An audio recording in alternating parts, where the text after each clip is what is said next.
One of the big news in college football right now is the suspension of Ohio State defensive end Chris Young.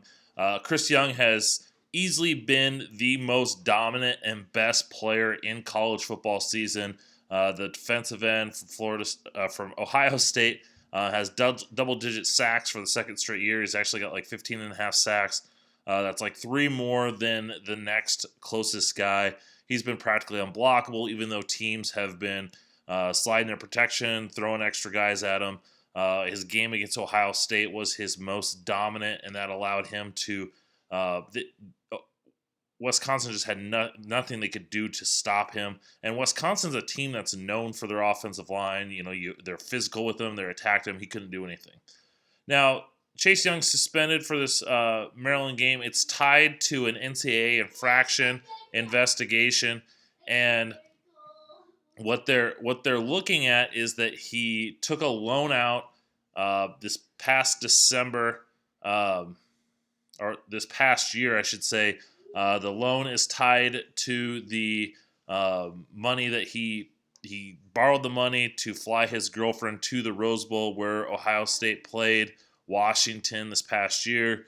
From all reports, I've seen this on The Athletic, and by Bruce Feldman saying that it wasn't from an agent, it wasn't from a booster, it was just a family friend. And you look at a guy like Chase Young, he's technically not working a job, so he doesn't have the money to do that. We don't know what his girlfriend, her working situation is.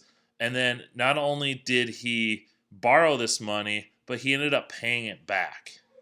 And probably, so the NCAA is looking like, where did this money come from? Who's this person?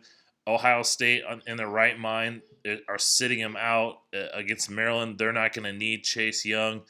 They probably could get by the rest of the regular season without him.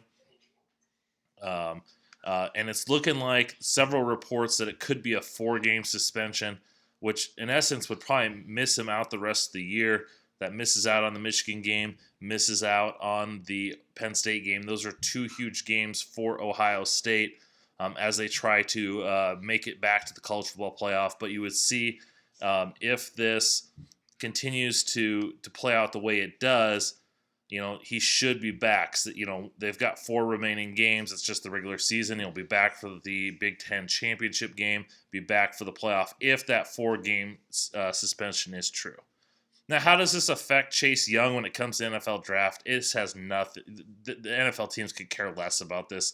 If they're like, oh, this guy was taking money, even if I'm not saying he was, but even if that comes out, NFL teams don't care. They want production.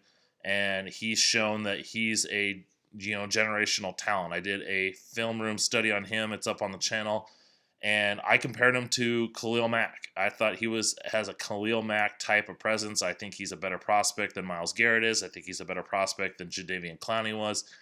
I think he can come in and have a Khalil Mack type impact, be an all-pro, be a potential Hall of Fame prospect. So I don't think NFL teams care at all about this.